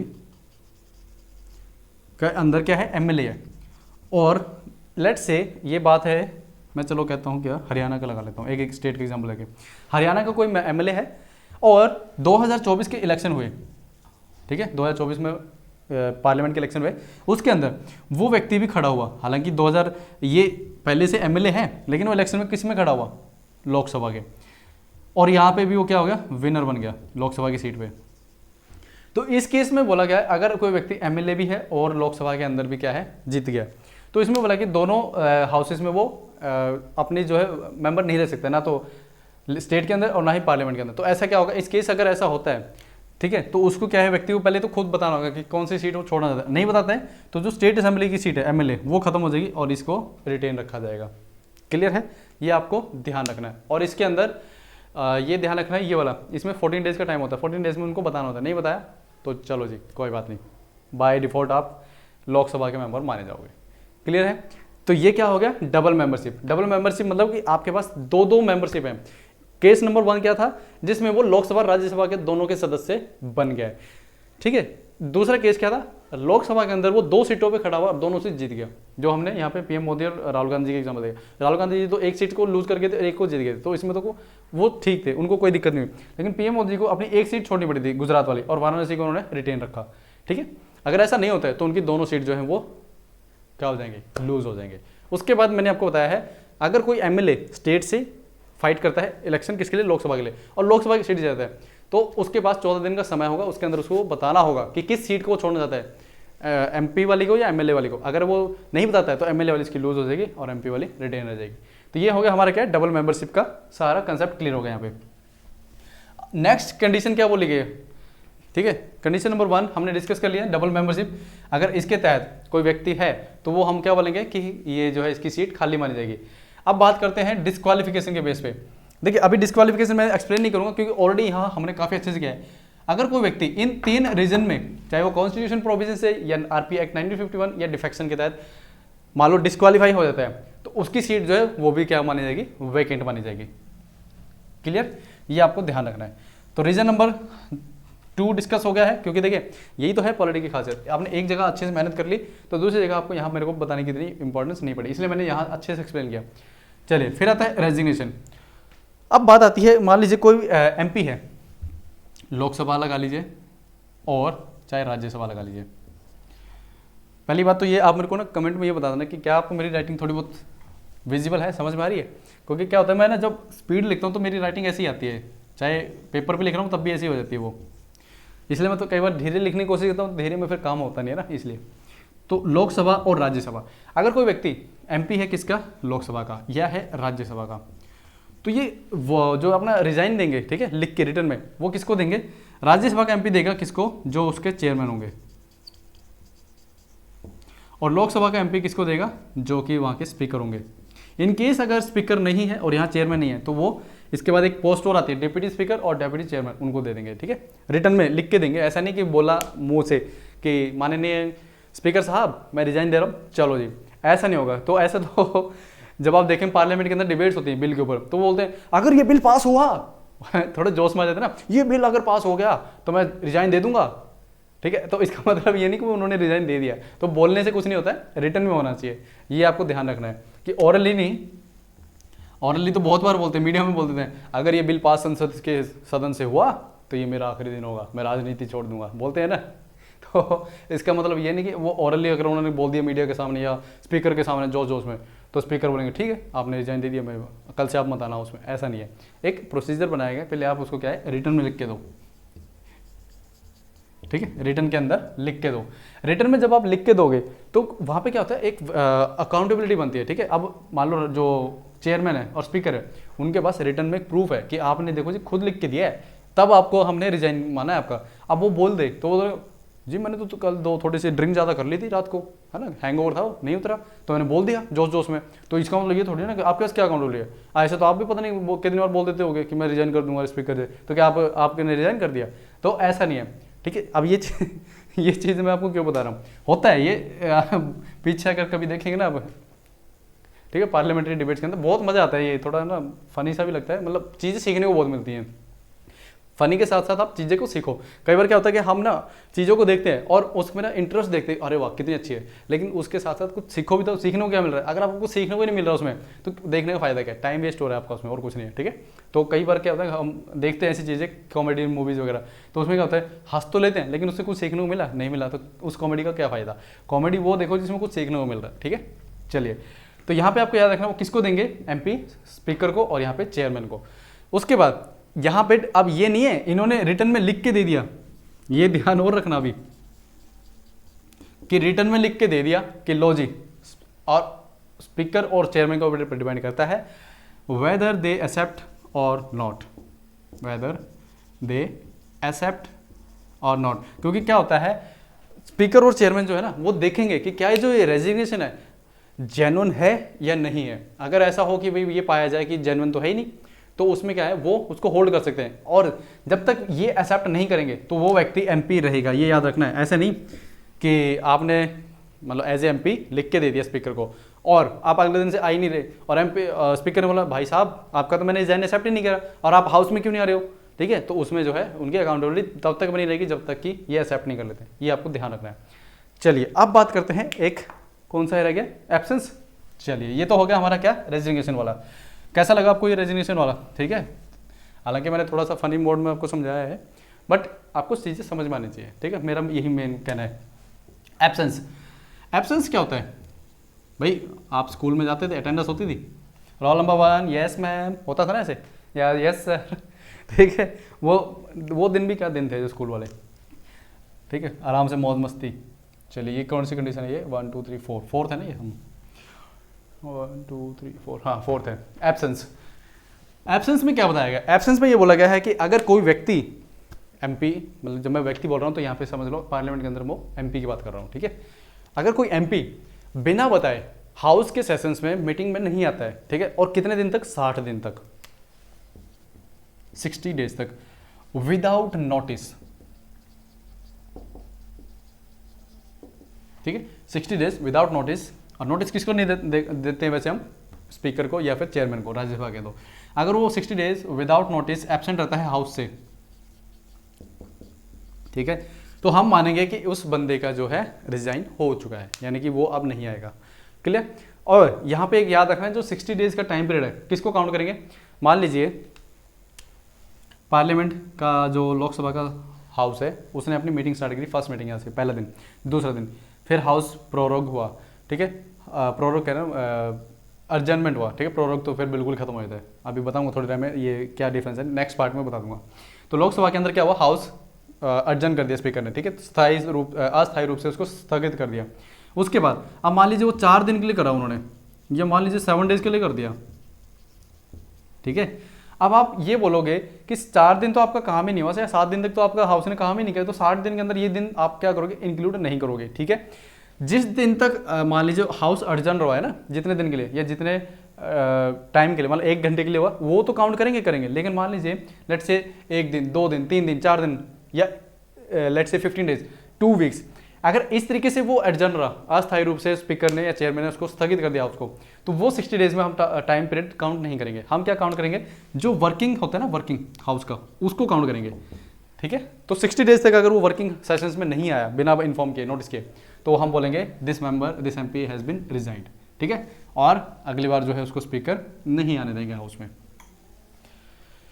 अब बात आती है, ये एब्सेंस हो गया हमारा। 5th आता है अदर रीजन। कुछ और भी तो रीजन रहते होंगे ना, ऐसा थोड़ी है कि जो बता दिया वही। क्लियर।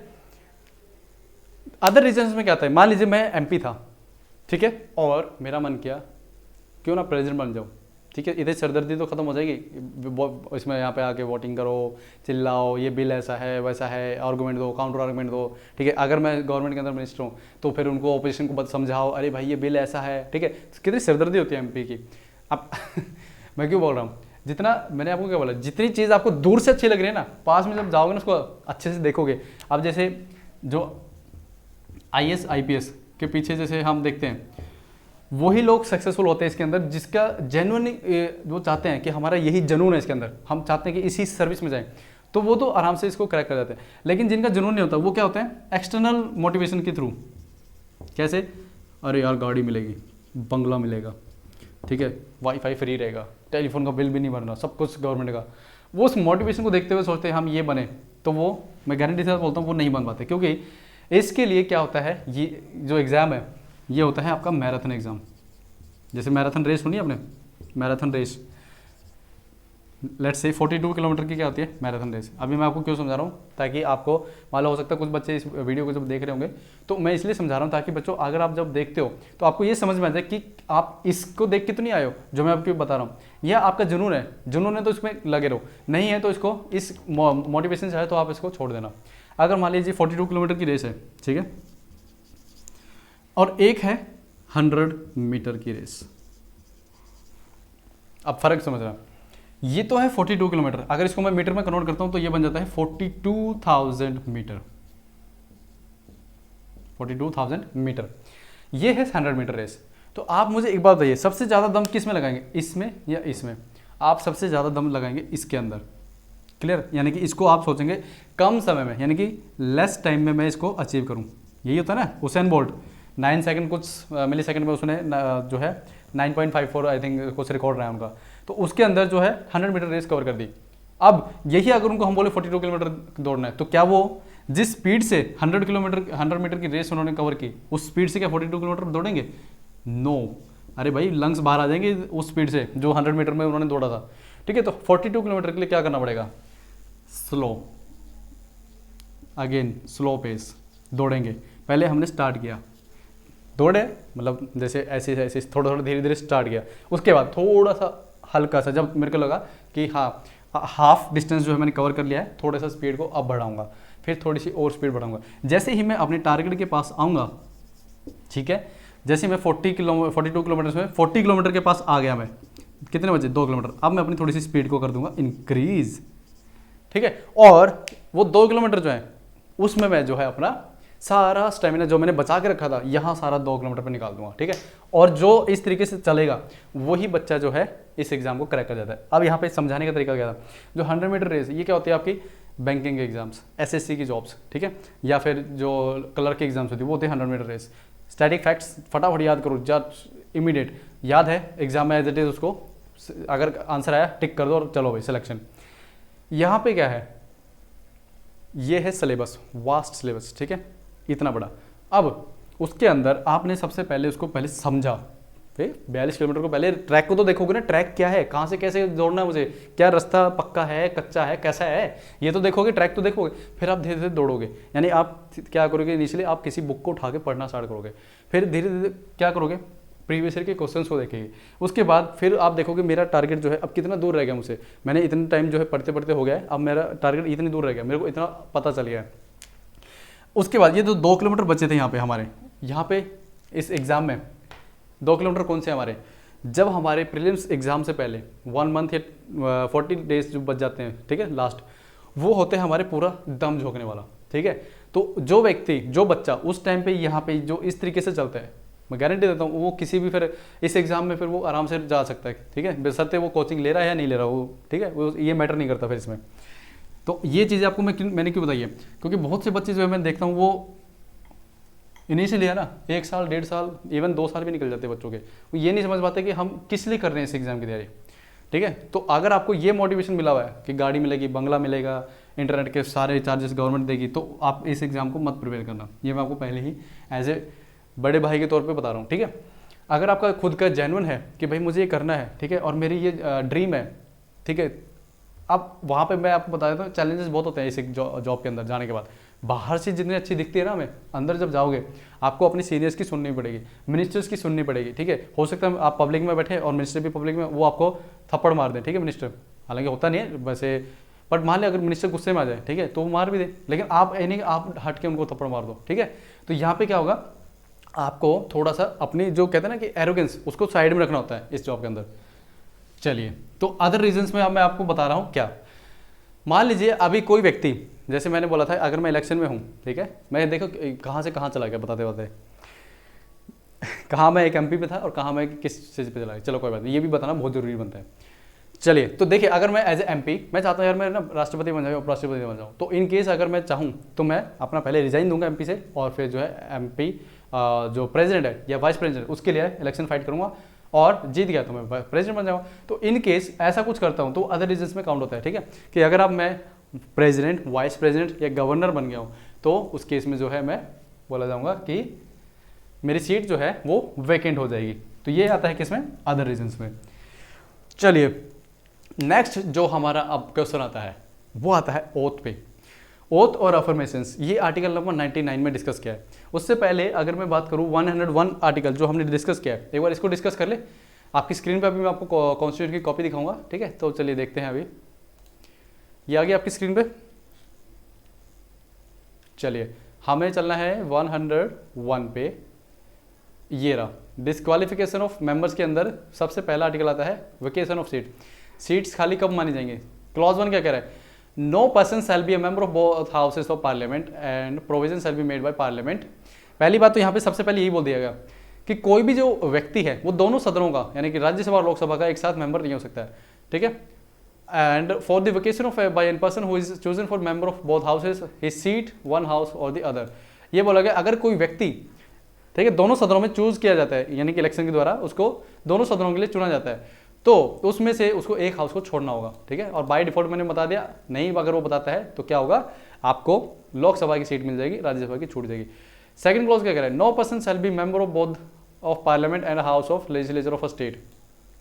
यानी कि ना तो वो एमएलए हो सकता है एक साथ और ना ही एमपी हो सकता है। अगर एमएलए है तो उसको या तो एमपी की सीट छोड़नी पड़ेगी या फिर एमएलए की सीट छोड़नी पड़ेगी। यही इसमें क्लॉज 2 में बोलेगा। And if a person is chosen a member both of parliament and house of legislature of a state, यानी कि अगर कोई व्यक्ति एमपी भी चुना गया है और एमएलए भी चुना गया है, then at the expiration of such period as may be specified in the rules made by president, that person seat in parliament shall become vacant unless he has previously resigned his seat in the legislature of the state.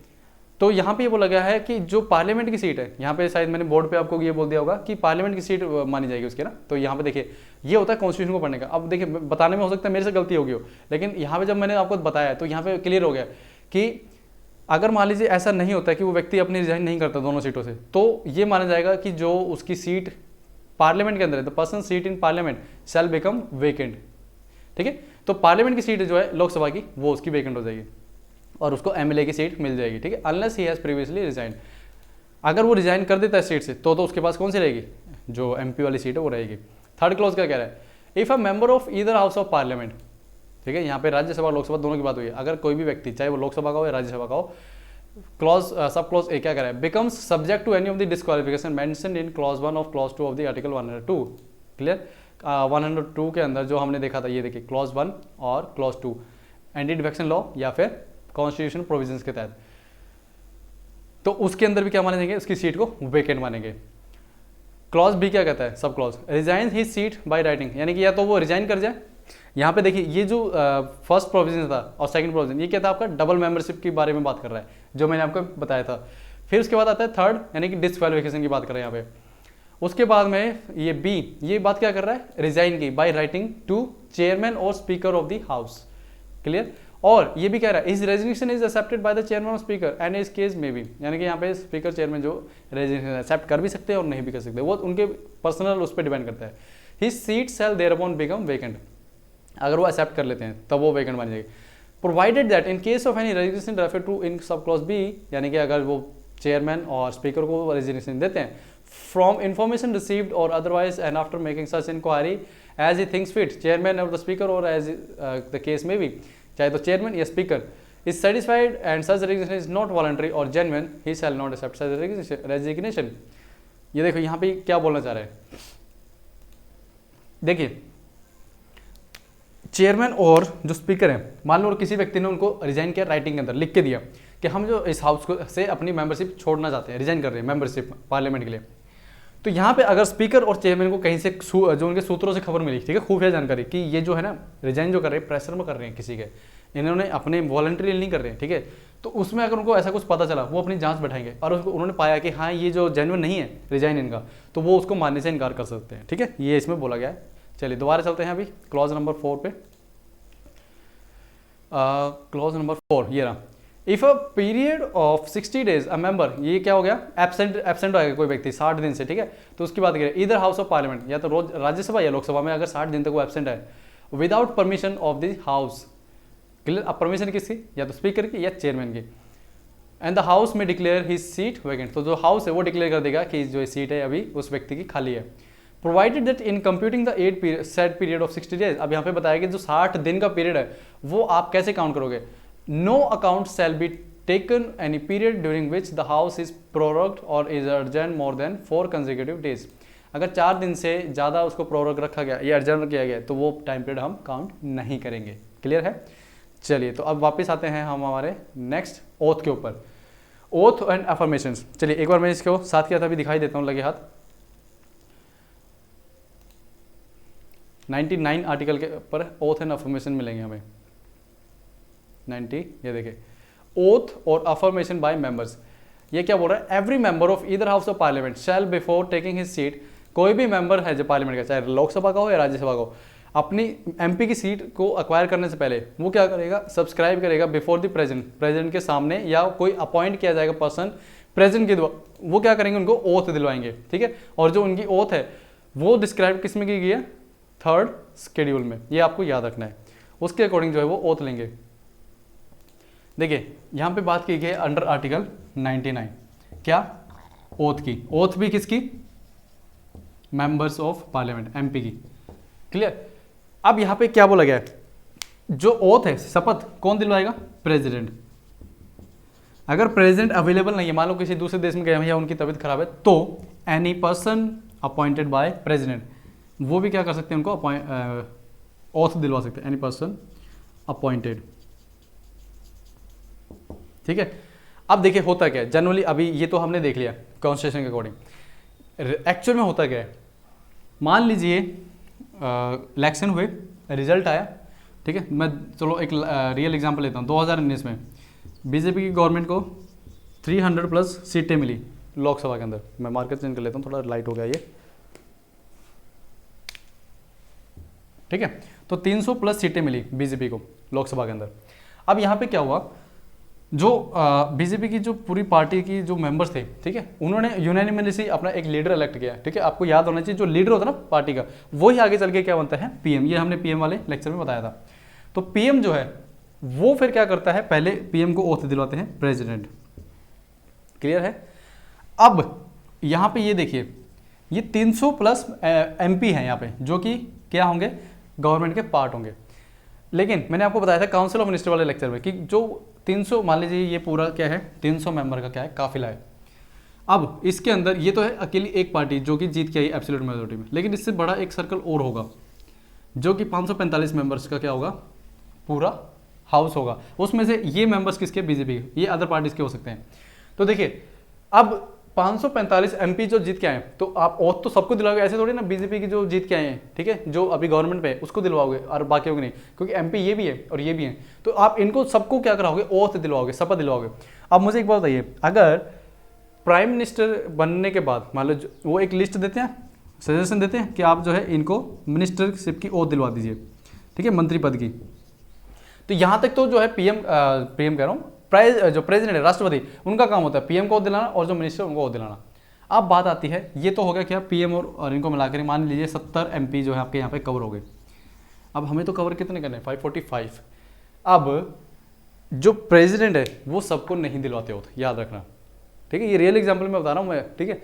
आपको याद तो exam के लिए यही रखना है कि president दिलवाते हैं, but any other person appointed. यहाँ पे मैं इसको समझा रहा हूँ, any other person appointed means क्या, यहाँ पे क्या होता है, मान लीजिए काउंसिल ऑफ मिनिस्टर बन गया हमारा, पीएम इलेक्ट हो गया। अब फर्स्ट मीटिंग होगी हाउस की, ठीक है। फर्स्ट मीटिंग के अंदर क्या होगा, यहाँ पे एक प्रोटम स्पीकर बनाया जाता है प्रेसिडेंट के द्वारा, हाउस के द्वारा, ठीक है। जो हाउस है, ठीक है, वो क्या करता है, जो सबसे बड़ा या उम्रदराज इंसान होता है उसको क्या बोलते हैं, प्रोटम स्पीकर बनाते हैं। ये क्या करता है, प्रोटम स्पीकर ओथ दिलवाता है किसको, बाकी सभी बचे एमपीज को। 1 दिन लगे, 2 दिन लगे, 1 हफ्ता लगे, कितना भी लगे, लेकिन सबको दिलवाएगा ये, बाकी सभी एमपीज को।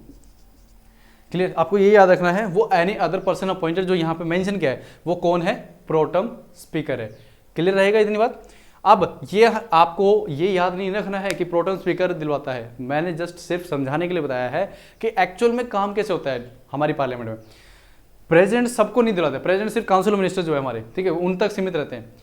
उसके बाद जो बाकी एमपीज जो बचे उनको जो प्रोटोन स्पीकर एक दिन के लिए बनाया जाता है, ठीक है, एक कुछ फिक्स टाइम नहीं होता इनका, मतलब एक हफ्ते के लिए, जब तक कि इनकी ओथ पूरी नहीं होती। जैसे इनकी ओथ पूरी हुई यानी हाउस जो है आपका पूरा असेंबल हो जाता है, उसके बाद हाउस डिक्लेयर करता है कि हम में से कौन जो है स्पीकर होगा।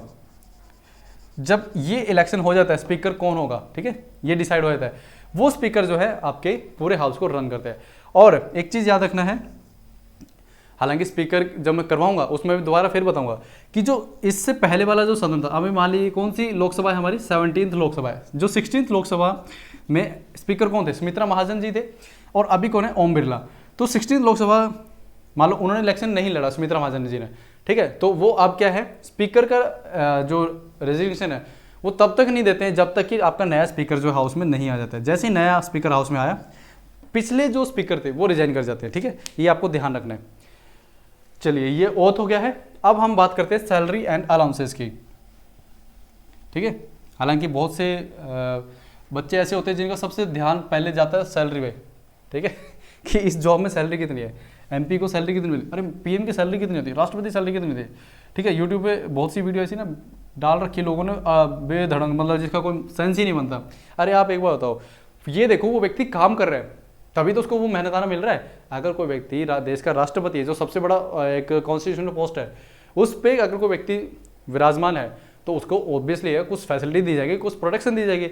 अब हम क्या सोचते हैं एज ए स्टूडेंट लाइफ में, अरे यार राष्ट्रपति को कितनी फैसिलिटीज़ है, ठीक है। अरे भाई फैसिलिटीज़ पे मत जाइए, आप उनके काम देखिए, उन्होंने क्या अचीव किया है वो देखिए, उससे सीखो लाइफ में, और उसको आप सोचो कि मैं भी ऐसा कुछ अपनी लाइफ में करूँ, तब जो है आपको मजा आएगा। अब आप उनको देखोगे फिर क्या होगा, आपसे वो अचीव नहीं होगा और आप क्या हो जाओगे, फ्रस्ट्रेट अपनी लाइफ में। फिर आप देखना आपको ऐसा ऐसा मोमेंट्स दिखेंगे, हर चीज़ में ना आपको नेगेटिविटी ही नजर आएगी। फिर तो इन चीज़ों को है आपको बचना है। आपको कभी भी अगर कोई काम बोल रहा है इस पर मत जाइए, ये कितना मिलेगा, ठीक है। काम आपको अगर पसंद है, आपको करना है तो करो, उसके बाद जितना भी मिलेगा वो ऊपर वाले के ऊपर छोड़ दो, ठीक है। आपकी मेहनत जो है एक दिन आपको अमीर जरूर बना देगी, लेकिन पहले करो तो सही। तो इसलिए यहाँ पे मैं आपको क्यों बता रहा हूँ ओथ, ये सैलरी एंड अलाउंसेस, क्योंकि एकदम से मेरे माइंड में क्लिक हुआ था। एक टाइम पे क्या हुआ था कि जब मैं कॉलेज में था, स्टूडेंट लाइफ था, तो मैं भी इसी चीज़ों पे बहुत ज़्यादा अट्रैक्ट होता था, लेकिन बाद में समझ में आया कि ऐसा नहीं है, पहले आपके अंदर स्किल्स होनी चाहिए उसके लिए, तो ऊपर वाला खुद देता है फिर आपको, ठीक है, जब स्किल्स होती हैं। तो सैलरी की बात करते हैं अभी, सैलरी एंड अलाउंसेस। एक बार मैं थोड़ा ना पानी पी लेता हूँ, क्या है कि मेरा गला जो है काफ़ी एकदम से सूख चुका है। चलिए तो अभी हम डिस्कस करेंगे सैलरी एंड अलाउंसेस की। देखिए अभी मैं थोड़ी देर पहले पानी पीने से पहले, ब्रेक देने से पहले मैंने आपको बता रहा था कि जो सैलरी है, आप अगर काम करेंगे तो ऑब्वियसली बात है आपको मेहनताना मिलेगा, चाहे प्राइवेट सेक्टर में कर रहे हो, गवर्नमेंट सेक्टर में कर रहे हो, बशर्ते आप मेहनत करिए और उस पर फोकस करिए, अपनी स्किल्स पे फोकस करिए, तो आपको सब कुछ मिलेगा। तो अभी जब बात करते हैं सैलरी एंड अलाउंसेस ऑफ किसकी, एमपीज की, जो लोकसभा और राज्यसभा दोनों इंक्लूड है इसमें, इवन इसमें आपके स्पीकर भी आए थे, वाइस प्रेसिडेंट भी आए थे, ठीक है। चलिए तो अभी बात करते हैं, हालांकि वाइस प्रेसिडेंट नहीं है कि नहीं, वाइस प्रेसिडेंट, हाँ वाइस प्रेसिडेंट आएगा क्योंकि वो राज्यसभा के क्या होते हैं, चेयरमैन होते हैं। तो अब देखिए हुआ क्या, जो आपकी कॉन्स्टिट्यूशन के अंदर जब हम देखेंगे कौन से आर्टिकल के अंदर आता है ये सैलरी एंड अलाउंसेस की बात, आर्टिकल नंबर 106 के अंदर। अब देखिए इसमें आर्टिकल में ये बोला गया है कि पार्लियामेंट डिसाइड करेगी यहाँ पे, ठीक है। कॉन्स्टिट्यूशन में कहीं नहीं बता रखा किसकी कितनी सैलरी होगी, क्योंकि अभी को बताओ संविधान बना 1950 के अंदर बन के तैयार हुआ, 1949 में बन के तैयार हो गया। अब 1949 में उस टाइम 1 रुपये की क्या वैल्यू थी, है ना, 1000 रुपये कितने बड़े होते थे। अब 1000 रुपये तो ऐसा लगता है कि उसमें 4 आइटम भी नहीं आते 1000 रुपये में। तो पार्लियामेंट के ऊपर डिसाइड होगा कि वो कितनी जो है सैलरी अलोकेट करती है अपने एमपीज़ को। सेकंड थिंग ये बोला गया, आपके कॉन्स्टिट्यूशन में याद रखना है पेंशन का प्रोविजन नहीं है, ओरिजिनल कॉन्स्टिट्यूशन है उसमें सिर्फ सैलरी का प्रोविजन है, अलाउंसेस का प्रोविजन है, बट पेंशन का प्रोविजन नहीं है। लेकिन 1954 के अंदर पार्लियामेंट ने क्या किया, एक एक्ट बनाया जिसका नाम था पेंशन, जैसे कि salary allowances and pensions of member of parliament act 1954। इसमें ये बोला गया कि जो है इनकी पेंशंस भी होगी, क्लियर। तो ये एक्ट जो है आपको ध्यान में रखना है कि किस एक्ट के तहत जो है पेंशन डाली गई है। 1954 में एक्ट बनाया, salary allowances and pension act of member parliament act, ठीक है। तो उससे पहले जो है ओरिजिनल कॉन्स्टिट्यूशन में आपको पेंशन नहीं दी गई है, लेकिन हमने एक्ट बना करके जो पेंशन डाली गई है। तो आपको अब ये जो है, हालांकि इसमें आपको ना एग्जैक्ट फिगर याद नहीं करनी है कि किसको कितनी सैलरी मिलती है, आपको सिर्फ इतना याद रखना है किस आर्टिकल में इसकी बात की है, 106 में, 106 में। उसके बाद आपको ये याद रखना है पेंशन की बात नहीं हुई है हमारे संविधान में, ठीक है। दूसरा, सैलरी की जो डिसीजन है वो कौन करता है, जो हाउस है यानी कि पार्लियामेंट है वो खुद डिसाइड करता है बाय लॉ, क्लियर। तो अभी अगर मैं बात करूं, जस्ट एक मोटा मोटा बता देता हूँ, 2018 के अंदर इसके अंदर फाइनेंस एक्ट ला करके पास किया गया, जिसमें ये बोला गया कि जो सैलरी होगी ना वो लेट्स से पहले 50,000 थी और अब जो है उसको 1 लाख पर मंथ कर दी गई है, ठीक है। आपको ये फिगर याद रखने की जरूरत नहीं है क्योंकि चेंज हो जाती है, ठीक है। और ना ही कभी एग्जाम में पूछा जाएगा एमपी की सैलरी कितनी है। उसके बाद इस पर कुछ अलाउंसेस भी मिलते हैं, ये तो बेसिक है 1 लाख, उस पर उनको ट्रैवल अलाउंस, होम अलाउंस, ठीक है। उसके बाद ये धोबी का अलाउंस, पता नहीं क्या क्या अलाउंसेस मिलते हैं, ट्रैवल अलाउंस, फ्री में ये अलाउंस वो अलाउंस, खाने का अलाउंस, बहुत ज़्यादा कुछ मिलता है। तो 1 लाख तो बेसिक है, उसके बाद मान के चलिए अलाउंस लगा लगा कर पता नहीं कितनी चली जाती है। तो एक सैलरी जो है एमपी को अच्छी मिलती है, ऐसी बात नहीं है नहीं मिलती है। अगर कोई मिनिस्टर है तो उसको मिनिस्टरशिप का अलाउंस मिल जाता है, ठीक है। और इसके बाद इनको कॉन्स्टिट्यूएंसी अलाउंस भी मिलता है, कॉन्स्टिट्यूएंसी अलाउंस। और एक एमपी लैड स्कीम आती है, MP LAD, member of parliament local area development scheme, ये 2020 के प्रीलिम्स में पूछा जा चुका है इसके ऊपर क्वेश्चन, एमपी लैड स्कीम पे। तो इसमें क्या होता है, हर एक जो एमपी होता है उसको अपने एरिया के डेवलपमेंट के लिए साल का एनुअली क्या मिलते हैं, 5 करोड़ रुपए, 5 करोड़ रुपीज़, ठीक है। तो इसमें क्या होता है 5 करोड़ रुपए मिलते हैं। अब देखिए यहाँ पे क्या होता है हर साल मिलते हैं, लेकिन 2020 से इसको क्या कर रखा है, सस्पेंड कर रखा है। सस्पेंड मतलब ऐसा नहीं कि बंद कर दिया, किस अस्थायी रूप से इसको स्थगित कर रखा है कि आपको जो है अभी जब तक ये कोविड चल रहा है हम इसको आपको नहीं देंगे, ठीक है। आई थिंक कुछ टेक्निकल प्रॉब्लम आ रही है वीडियो में, जस्ट सेकंड में देख लेता हूँ, मुझे ऐसा लग रहा है कहीं पे वीडियो स्टक कर रही है।